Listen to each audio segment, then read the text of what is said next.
राजस्थान के टोंक में मंगलवार को एक दर्दनाक हादसा हो गया जब जयपुर से आए 11 युवक बनास नदी में नहाने उतरे और तेज बहाव में बहते चले गए।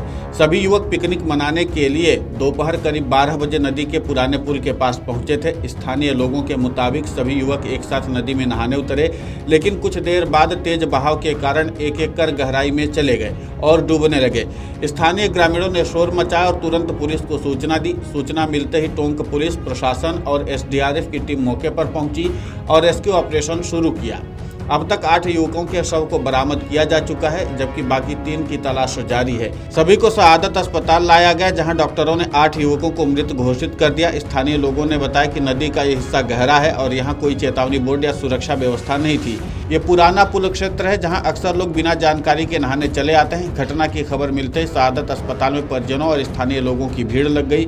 चीख पुकार और गमगीन माहौल के बीच मृतकों की पहचान की जा रही। सभी युवक जयपुर के निवासी बताए जा रहे हैं। एसपी विकास सांगवान ने हादसे को बेहद दुखद बताया और लोगों से अपील की कि वे नदी में नहाने के दौरान पूरी सतर्कता बरतें और बिना किसी जानकारी के गहरे पानी में न उतरें। रेस्क्यू ऑपरेशन अभी भी जारी है और अतिरिक्त गोताखोरों को बुलाया गया है। इस हादसे के बाद पूरे टोंक जिले में शोक की लहर है। प्रशासन ने मामले की गंभीरता से जांच और राहत बचाव कार्य तेज कर दिया है।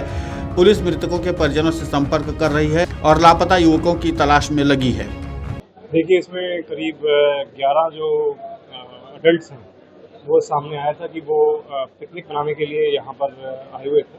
जो कच्चा बंदा है बनास पुलिया के पास, वहाँ पर सारे के सारे जो रहने वाले वो जयपुर के हसनपुरा और घाट गेट के रहने वाले हैं। प्राथमिक तौर पर यही समझ में आया कि कुछ लोग नहाने के लिए उतरे थे, उनको बचाने के जब वो डूबने लगे तो कुछ लोग और नीचे उतर के उनको बचाने का प्रयास करने लगे, जिसमें ये घटना में जो है बड़ा स्वरूप ले लिया।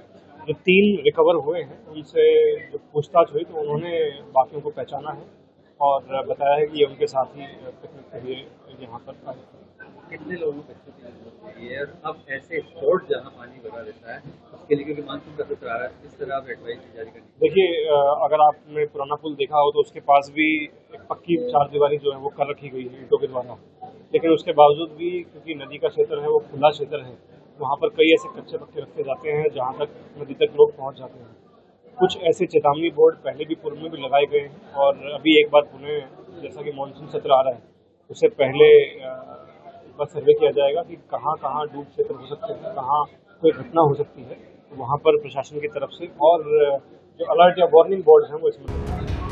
हालांकि इस हादसे में नौशाद निवासी हसनपुरा, कासिम निवासी हसनपुरा, फरहान निवासी हसनपुरा, रिजवान निवासी घाट गेट, नवाब खान निवासी पानीपेच कच्ची बस्ती, बल्लू निवासी घाट गेट, साजिद निवासी पानीपेच कच्ची बस्ती, नावेद निवासी रामगंज बाजार की मौत हो गई है, जबकि शाहरुख निवासी घाट गेट, सलमान निवासी घाट गेट, समीर निवासी घाट गेट को बचा लिया गया है। वहीं राज्य के मुख्यमंत्री भजनलाल शर्मा ने सोशल मीडिया प्लेटफॉर्म एक्स पर पोस्ट करते हुए लिखा कि टोंक जिले में स्थित बनास नदी में युवाओं की डूबने से हुई मृत्यु का समाचार अत्यंत दुखद और पीड़ादायक है। घटना की जानकारी मिलते ही जिला प्रशासन के अधिकारियों को त्वरित रूप से रेस्क्यू और राहत कार्य संचालित करने के निर्देश दे दिए गए हैं। ईश्वर से प्रार्थना है कि दिवंगत आत्माओं को शांति तथा परिजनों को यह अपार दुख सहने की शक्ति दे। वहीं राजस्थान के पूर्व मुख्यमंत्री अशोक गहलोत ने घटना पर दुख व्यक्त करते हुए कहा कि टोंक में बनास नदी में डूबने से 8 युवकों की मृत्यु होना अत्यंत ही दुखद और दुर्भाग्यपूर्ण है। मेरी गहरी संवेदनाएं उन माता पिता और परिजनों के साथ हैं।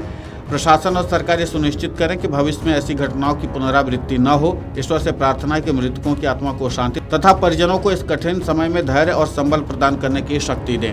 अब कुल मिलाकर के है कि अभी राहत और बचाव कार्य जारी है। बाकी की तलाश के लिए लगातार प्रशासन अपनी ओर से प्रयास कर रहा है, लेकिन इसके बावजूद देखना यह महत्वपूर्ण होगा कि इस घटना से प्रशासन क्या सबक लेता है, क्योंकि स्थानीय लोगों ने बताया है कि वहाँ पर किसी भी प्रकार का चेतावनी बोर्ड नहीं लगाया गया है और लोग अक्सर इस जगह पर नहाने के लिए चले आते हैं, जिनको यहाँ के पानी की गहराई के बारे में नहीं पता होता और वो सीधे छलांग लगा देते हैं और जिसके बाद उनकी डूबने से मृत्यु हो जाती है। और यही हादसा इन 11 युवकों के साथ हुआ। इनको कोई पहले से चेतावनी नहीं थी, पानी की गहराई के बारे में पता नहीं था और तेज बहाव में बहते चले गए, जिससे इनकी मृत्यु हो गई है। अब देखना यह महत्वपूर्ण होगा कि प्रशासन इस घटना से कितना सबक लेता है। वीडियो डेस्क अमरउजाला.com। अगर आप ये वीडियो YouTube पर देख रहे हैं तो हमारे चैनल को सब्सक्राइब कर बेल आइकन दबाएं और Facebook पर देख रहे हैं तो हमारे पेज को लाइक करें।